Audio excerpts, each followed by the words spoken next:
काहे को चिंता करते हो? आप इसकी महिमा को समझो और निश्चिंत हो जाओ। अगर समझ जाओगे ना, इस रहस्य को जान जाओगे ना, ये सब रोना धोना खत्म हो जाएगा। सच्ची मानिए, एक केवल सूत्र हृदय में बैठा लीजिए, परमानंद का सूत्र है, कोई भी कर्म आपका संस्कार न बना पावे, बस इतना समझना है। ये सुबह से हमारे चिंतन चल रहा है। संस्कारों से प्रेरित होकर कर्म होते हैं, कर्म से संस्कार बनते, बस इसी से जन्म मृत्यु का चक्र चल पड़ता है। पूर्व संस्कार से प्रेरित होकर के तुम्हारे हृदय में जो दुर्वासना या सद्वासना, दोनों संस्कार से ही प्रकट हो। बोले संस्कार ही है तो संस्कार केवल अच्छे ही नहीं होते, बुरे भी होते हैं। वो संस्कार अंदर वह वो आपको प्रेरित करेंगे। आप बस आपको संभलना है, और वो संभलने का विधान प्राय हम रोज बताते रहते हैं। जैसे आपके मन में वृत्ति कोई कुमार्गगामी जा रही, ज्यादा देर मत उसको निकलने दो, तत्काल सावधान हो जाओ। जैसे हम आज के 10वें दिन स्वप्न क्या था आप चिंतन करते हो क्या?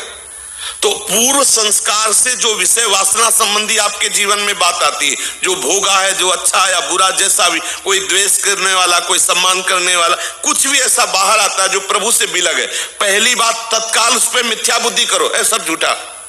दूसरी बात तत्काल उस पर भगवत बुद्धि करो, क्योंकि अगर नहीं रुक रहा इतने में तो प्रभु ही थे, हम जान नहीं पा रहे थे। होगा क्या, भले आप उस समय उसी में विचरण करो, लेकिन संस्कार नहीं बन पाएगा।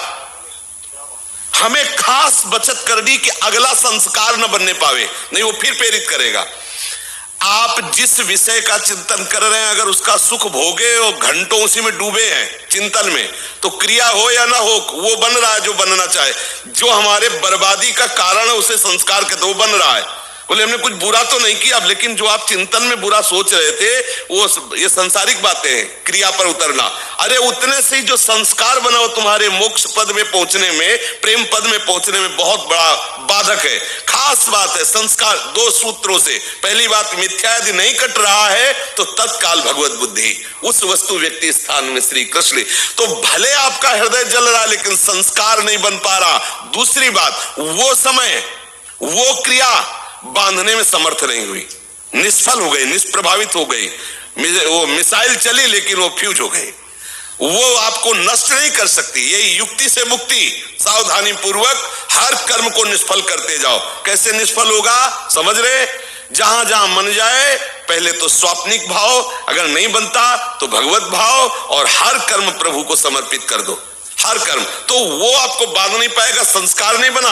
कुछ दिनों बाद जो पूर्व संस्कार सब मिटते चले जाएंगे और आप जीवन मुक्त अमना हो जाएंगे, आपका मन निश्चल हो जाएगा।